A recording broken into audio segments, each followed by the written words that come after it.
Good morning, everyone. I'm Rod Kemkus, a member of the Board of Trustees here at Cedars Unitarian Universal Church, and welcome. And thank you to our musician for being flexible and adaptable when I understand she showed up at the ferry terminal this morning for the 8:45 ferry, and there was no ferry, so she was able to drive around and be with us this morning. So a couple of announcements before we get started. These are in your back of your order of service, but there will be a spiritual writing group this week on the 13th from 5 to 6 at the Cedars Center. Next Sunday, we'll be starting off our monthly children's faith formation program, so look for a lot of kids next Sunday. Also, Paulsbo Pride in 2 weeks. Cedars will be having a booth. This will be at the Robb Park. And Jeff wanted me to let you all know that we'll be doing a book exchange. So please drop off any books that you would like to let go of at the Cedars Center in the next couple of weeks. And Jeff will collect those all and have those at the booth. And then the last thing that's not in the order of service is that on October 1st, Cedars will be participating in the Crop Walk, which is a walk to raise money for hunger. And that will start at the Eagle Harbor Church at 2 o'clock on that Sunday. So look for more in the Beacon about that. And once again, welcome.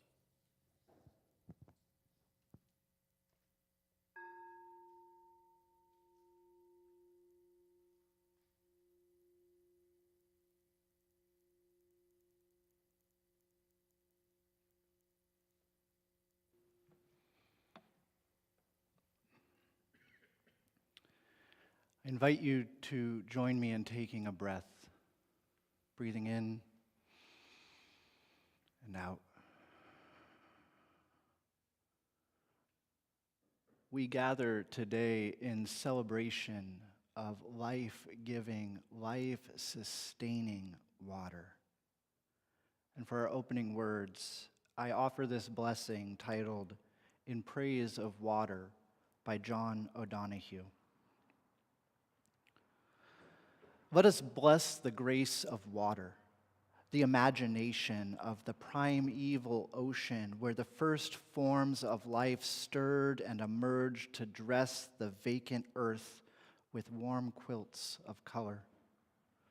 The well whose liquid root worked through the long night of clay, trusting ahead of its openings that would yet yield to its yearning, until at last it arises in the desire of light to discover the pure quiver of itself, flowing crystal clear and free through delighted emptiness.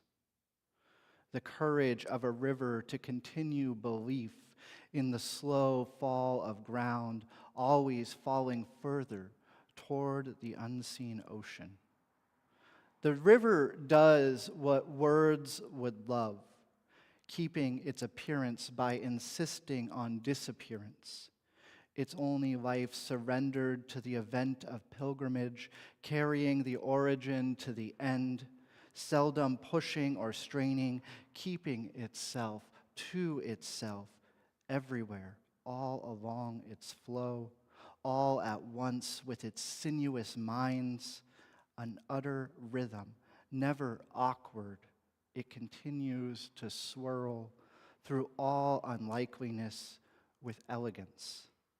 A ceaseless traverse of presence, soothing on each side the stilled fields, sounding out its journey, raising up buried music where the silence of time becomes almost audible.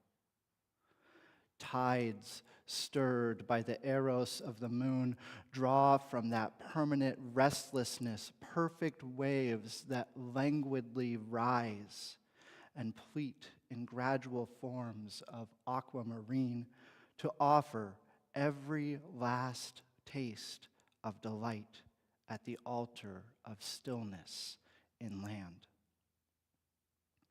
in the rain and the night, driven by the loneliness of wind, to perforate the darkness as though some pocket of air might open to release the perfume of the last day and salvage some memory from its forsaken turbulence and drop its weight of longing into the earth and anchor. Let us bless the humility of water, always willing to take the shape of whatever otherness holds it, the buoyancy of water, stronger than the deadening downward drag of gravity, the innocence of water, flowing forth without thought of what awaits it, the refreshment of water, dissolving the crystals of thirst. Water, voice of grief, cry of love in the flowing tear. Water, vehicle and idiom of all inner voyaging that keeps us alive. Blessed be water, our first mother. Come, let us worship together.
In the most romantic version of the water cycle, some water plans a trip, evaporates, and travels from the ocean as water vapor high into the sky, where it forms clouds, and then falls as snow in the mountains, and then melts and joins a stream or a river.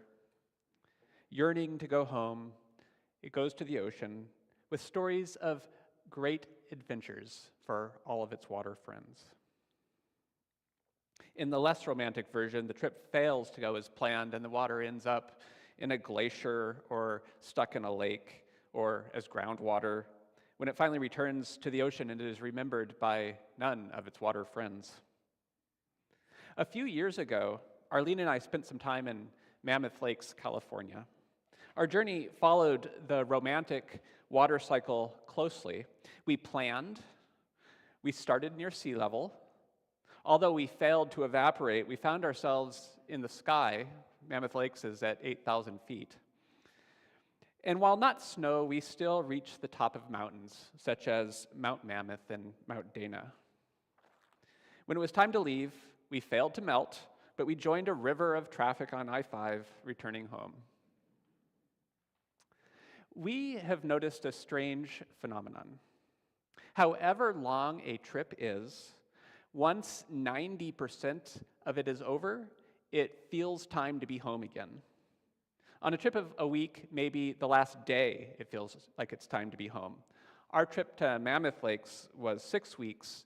The last 3 or 4, it was time. When water returns to the ocean, it feels only the pull of gravity. It's just obeying the laws of physics. Similarly, home, a human home, has a sort of spiritual gravity. Once we've journeyed and melted, home draws us toward it. Its allure is undissuadable. Having returned, we wait until it is time to evaporate again. I dedicate the lighting of our flaming chalice to the journey home. Please join with me in repeating our affirmation as printed in your order of service.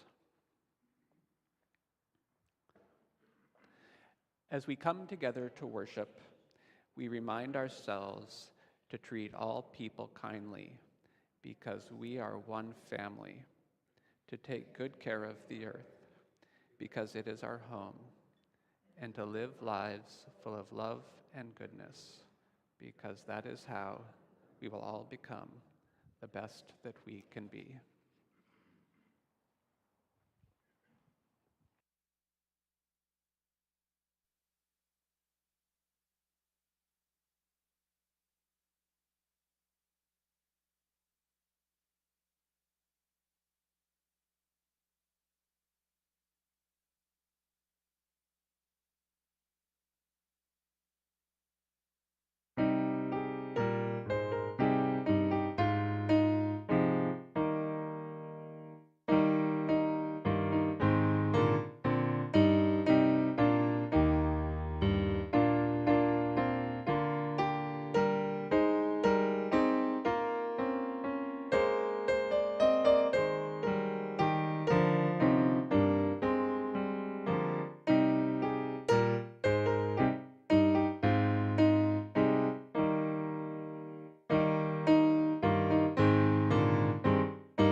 I have a story about 2 rivers See, once upon a time, there was this place where these two rivers flowed side by side. Both of these rivers like to boast and brag back and forth about which of the two of them was the best. "The water in my river is better than the water in yours," said one river. "No, the water in my river is better than the water in your river," said the other. The two rivers would flow alongside each other all day and night, arguing about which of them was the best. Both were quite sure in their own mind that it was them that was the greatest. "Doesn't my water make a joyful sound as it smoothly polishes all the pebbles and rocks along my shore? And look at the way the sun reflects off my ripples and eddies and forms, and all the granite boulders form a nice edge. These things are so beautiful. Surely I'm the best river," said the first. The other river replied, "But look at all the fish that swim in my clear, clean, cool water. And have you heard the frogs that sing at night? Those are my frogs. They live here in the reeds along my shore. And the lilies that grow on the bank, aren't they just beautiful? I am home to so many wonderful creatures. Surely I must be the best river." The two continued to argue like this day in and day out. But one day, as they were flowing along as rivers do, something very strange and unexpected happened. The rivers came around a bend, slid down a small series of falls, and suddenly saw that they were both flowing towards something much bigger and greater than themselves. Up ahead were big, crashing waves and water everywhere as far as the two rivers could see. They continued to rush faster and faster until the water from both the rivers churned together in the vast, enormous ocean. Then a sound came from the sky. It came from the clouds. They chuckled for a moment, and then a voice said, "Now you see how foolish you have been arguing. You have been arguing about who is the best. There is no highest or lowest. There is no greatest or least. All things are one and are joined together like the rivers in the sea." And that is our story.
I invite you into a moment of prayerful centering with these words that I wrote for this occasion. All the rivers run into the sea, yet the sea is not full. To the place from which the rivers come, there they return again. There is a hidden wholeness that binds us together,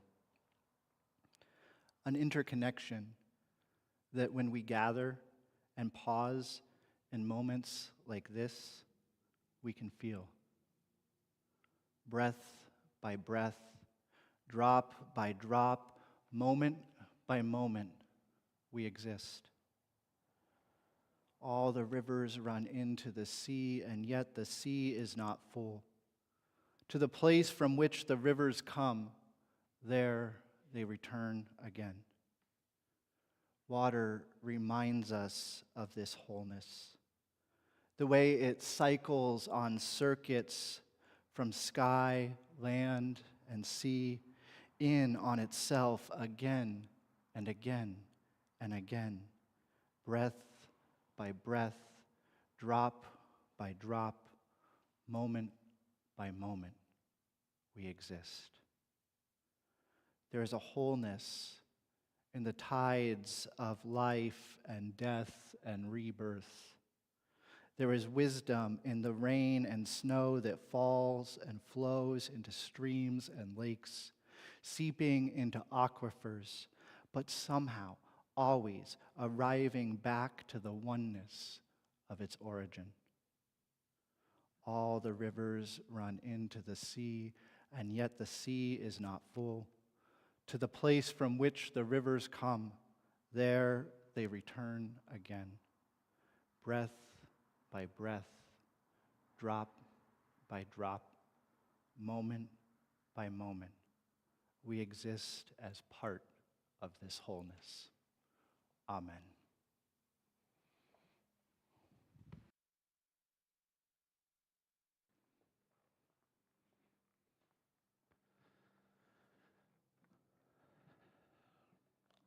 On many Sundays, we set aside some time for the sharing of joys and sorrows.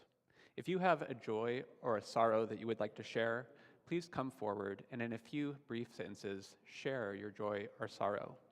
Place a stone in the bowl so that we may, for a sorrow, so that we may help you with your burden. And pour a little water in the bowl for a joy so that we all may be buoyed up. As a reminder, this part of the service is neither live streamed nor recorded.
a final stone in the bowl and pour a little more water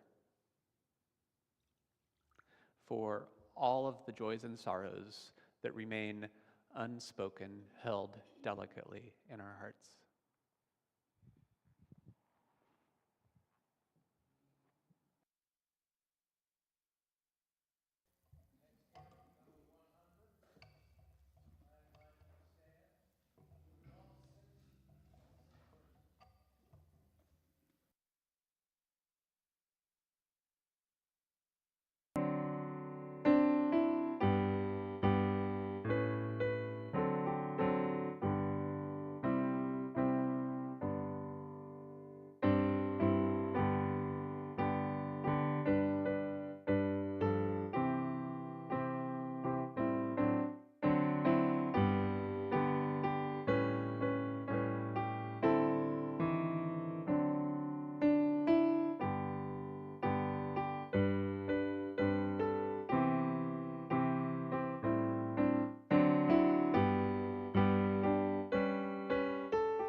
We come home to wherever we live, be it an apartment, a condo, or a house, on Bainbridge Island or anywhere in North Kitsap County.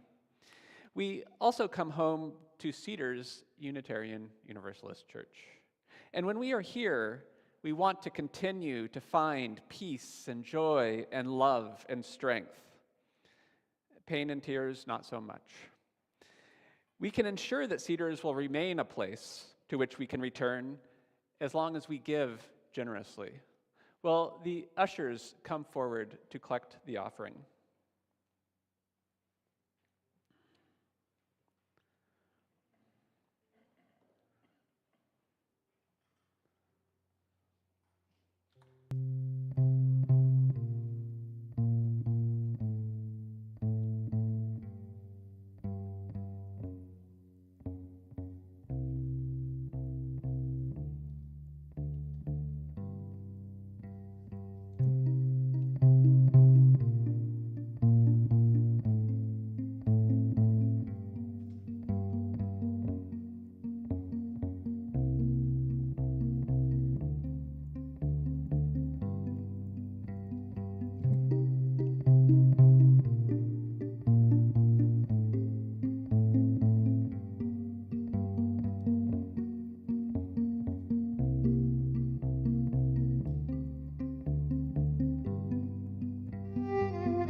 thank you for your gifts. And some people have gifts that they share.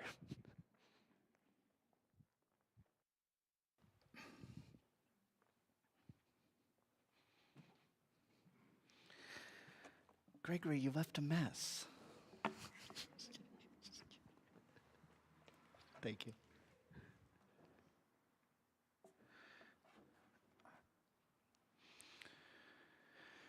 In 1977, the Unitarian Universalist Association of Congregations, the association that Cedars belongs to, passed a resolution affirming the role of women in religion. Here's a quote from an article about this resolution. Quote, "The Women and Religion Resolution, as it is called, challenged Unitarian Universalists to examine sexism inherent in religious literature and institutions, beginning with the UUA itself." At this time in ministry, though we were ahead of many other denominations, the number of women in ministry serving parishes and community organizations was few and far between.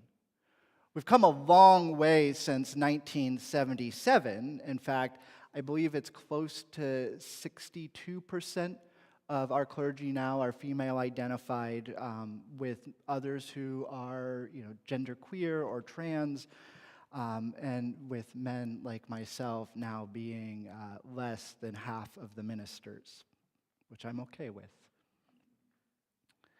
We've come a long way from 1977, but 3 years after this resolution first passed, there was still a lot of work to be done.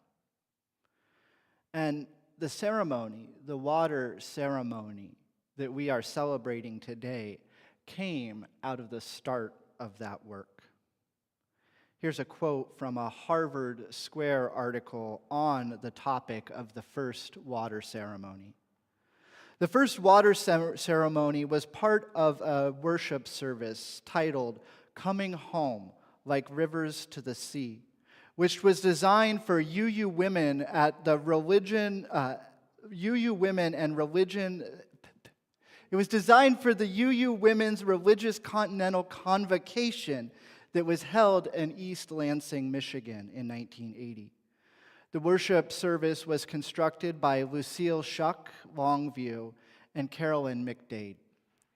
If you're not familiar, Carolyn McDade actually wrote many of the hymns in our gray hymnal, including the beloved hymn, Spirit of Life.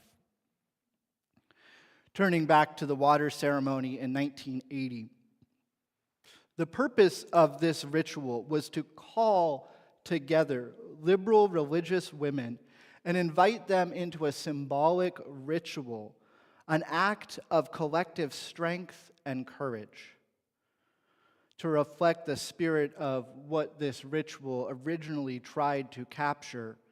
Here's a quote from Jean Bermanet, a participant who was part of this original water ceremony. She said as she poured her water into the common vessel, "I bring water from Canada, from the north, from the prairies. This water comes from the Asboni River, which ultimately flows into Hudson Bay. The water from this river is very important to me because I live on this river. It's almost an extension of my living room, and constantly I observe the changes. Sometimes it flows fast, and sometimes slowly, quite a bit like my own moods and my own life. I have listened at night to the boom and crack of ice flows breaking as winter turns to spring. I have watched helplessly as a man drowned in the fast-moving waters before me. I have observed with pleasure the blue herons receiving sustenance from its banks. I have enjoyed the river in all its seasons, skating in winter, canoeing in summer. But most of all, the river is a symbol of the lasting power of life. The physical part of me may die, but like the river, my spirit lives on." All the rivers run into the sea, and yet the sea is not full. I want to pivot here. It's a little about the history of this first water ceremony ritual. But I want to pose a question to all of you that has haunted my spiritual life for some time. Here's the question. Have you learned from the river the secret that there is no time? Have you learned from the river the secret that there is no time? Perhaps we could ask this question about the Salish Sea or the Pacific Ocean. Have you learned from the Pacific Ocean the secret that there is no time? Have you learned from the waters that we are deeply connected? Have you learned that past, present, and future are one in the same in the flowing? All the rivers run into the sea, and yet the sea is not full. This is a question that I first encountered from the protagonists of Hermann Hesse's namesake book with the namesake Siddhartha. Siddhartha asks one of his companions, a ferryman who works to help people cross a large river. As they're making the crossing, he asks this question of the ferryman. Have you learned from the river the secret that there is no time? The window into this insight is described in a scene where Siddhartha sits beside the river in despair. Sitting there, we are told he saw the river flow and flow and flow ever onward, and yet was always there, was always the same, and yet new in each moment. In Buddhism, there is a teaching called dependent arising, or sometimes dependent co-arising, or even dependent origination. The core of this teaching speaks of the specific and necessary conditions that are needed to cause something to exist.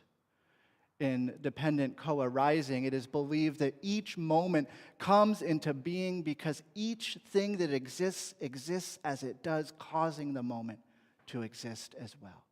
It's a constant sort of flowering with each moment being born from the one before, from everything in the moment before. Breath by breath, drop by drop, moment by moment. Water has a mystical quality for me, of reminding me of these spiritual dimensions, of these spiritual, seemingly absurd realities about time, about life, about death, about rebirth. Have you learned the secret from the river that there is no time? Each of us is flowing in our own life, our own stream bed. At time, I think we can be like those two rivers in the story we heard earlier, arguing over which one is best. But ultimately, we all return to the same source.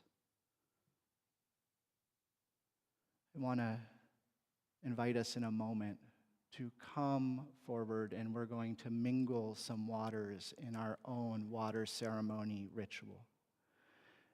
And as we do this, I want to invite you to think about this cycle, this flow that we are part of, to think about the powerful metaphor that water has to offer us, our connection to it. And when I invite you to come forward and to pour some water into our common bowl, I'll invite you, if you feel so comfortable, to think of a word or maybe a phrase of something that you want to bring into community this year.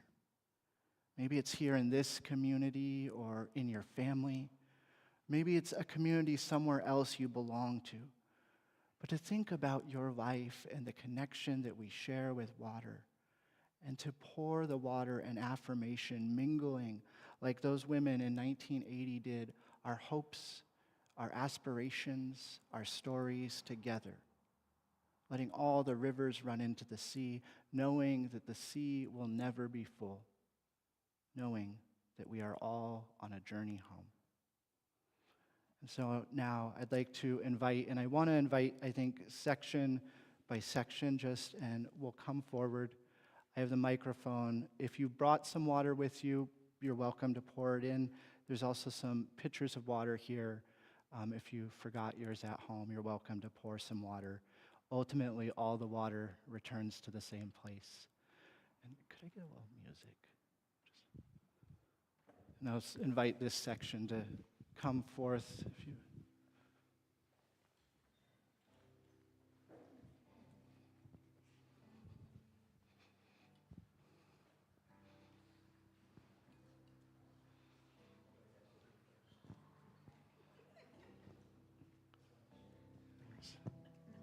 So because of airline regulations, this is not the physical water, but I bring spiritually the water that we have had on our travels, from the waters of Flathead Lake to the shores of Cinque Terre, the canals of Venice, and the salty water of the Florida Keys. And we return home to our own little rock surrounded by water, which we mingle together.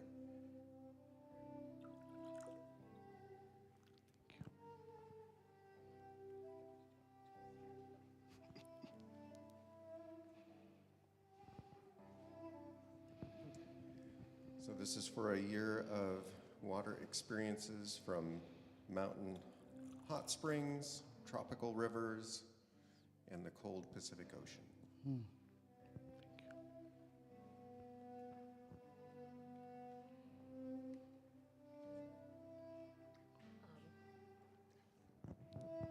This water is just from my home.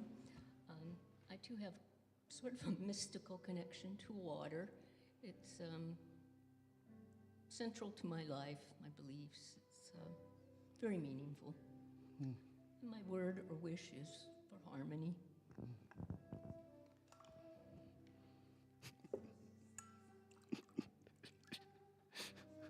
add some ice in there.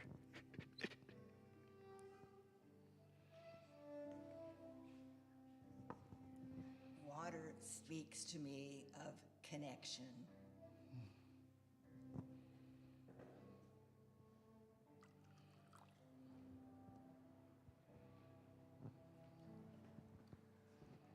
A lot of my friends this week are going to be going down the Neches River and out into the Gulf of Mexico, and I wish them a safe voyage. So I'm thinking of safety.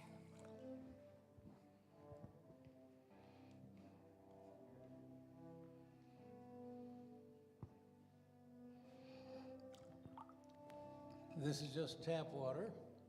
I would love to have brought water from my pond, but because of climate change, there is no water in my pond. If this section.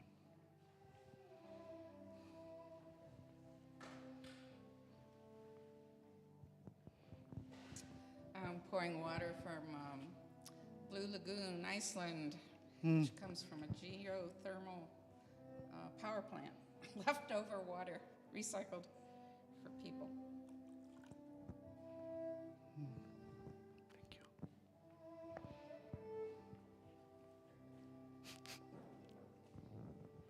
This is water drawn from the tap of our apartment. We moved to Bainbridge 6 months before the start of the pandemic. And to be in a safe place where we had water, we had electricity, we had new neighbors who we didn't know to care for us. And the beauty of fresh water, safe water, that so many people work so hard to provide for us and that I don't take for granted. Thank you.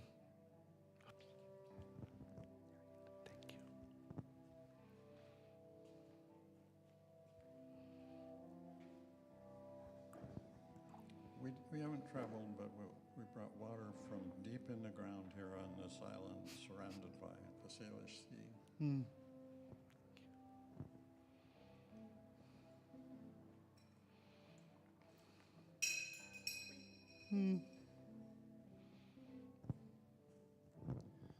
is water from northern Vancouver Island, and I hope to bring intergenerational connections this year.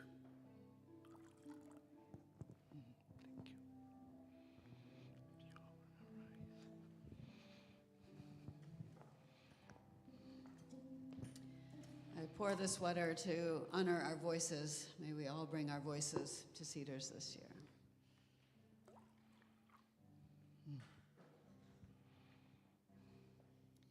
This water comes from the deep aquifer running across this island, and I also name it as the aquifer of love.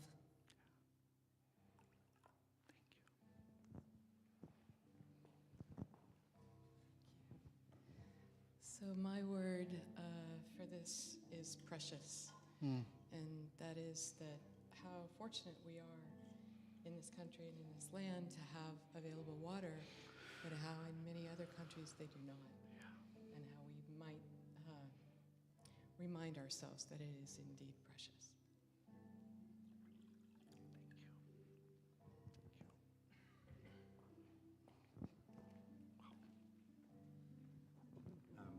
Water tolerates and embraces all that's in its path. So my word for these divisive times is tolerance.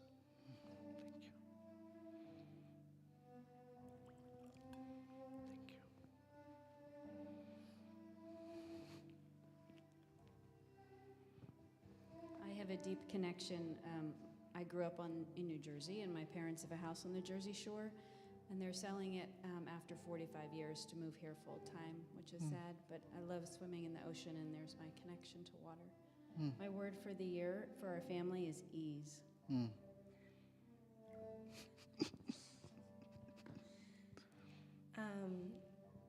I agree with Mom for the Jersey Shore, but I would also say the lower fork of the Merced River in Yosemite has always brought all of us together in our family and our friends.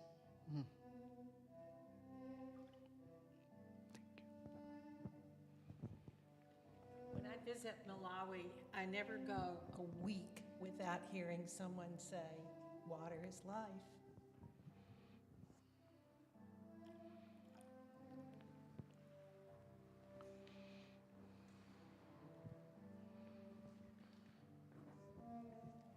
This water is for a memory. Pat and I lived on the water or adjacent to the water for over 40 years, and I am continuing to do that and having a wonderful lifetime of memories.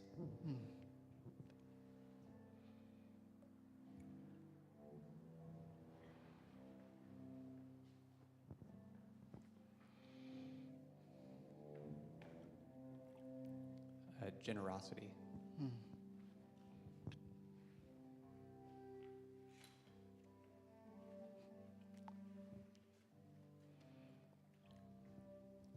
For the flowers of the planet that depend on this water, along with us.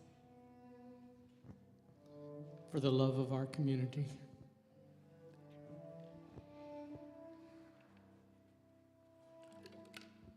I worked for many years with EPA to make sure this water is good. It is good community. And I'll pour some final water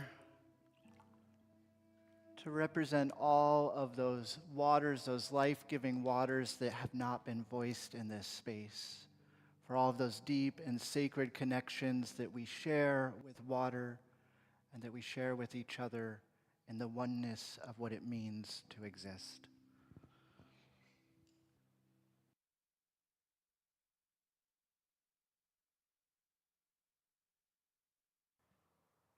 Close our ceremony with a final water reading. This is by my colleague, Kaylee Rice, and is titled, "All the Rivers Run into the Sea." It starts with a drop, then a trickle, a burble, a rush of water bubbling towards its destination, and finally the wide, endless sea. All the rivers run into the sea. Today you brought water, poured it into a common bowl, Though our experiences with water have differed, these waters mingled, signified our common humanity, our common destiny. Today you came and shared in this sacred community. May you depart this sacred space, hearts filled with hope for new beginnings, a fresh start. When you go forth, you are returning to your community, where rivers of tears may be shed, where dry souls are watered, where your joy bubbles, where your life cup overflows, where deep in your spirit you have found a home. All the rivers run into the sea, and yet the sea is not full, to the glory of life. I'd like to invite you to rise as you are willing and able as we prepare to sing our closing hymn of the service, hymn number 1064 in our teal hymnals, Blue Boat Home, which is also our hymn of the month.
Please repeat after me as we extinguish our flaming chalice.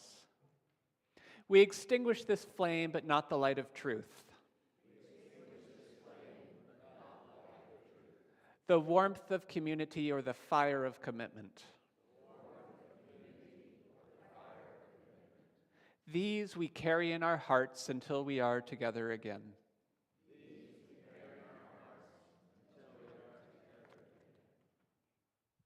Our service has ended, but our service to the world and one another begins anew.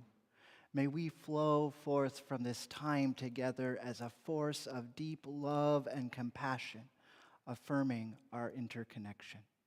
Amen.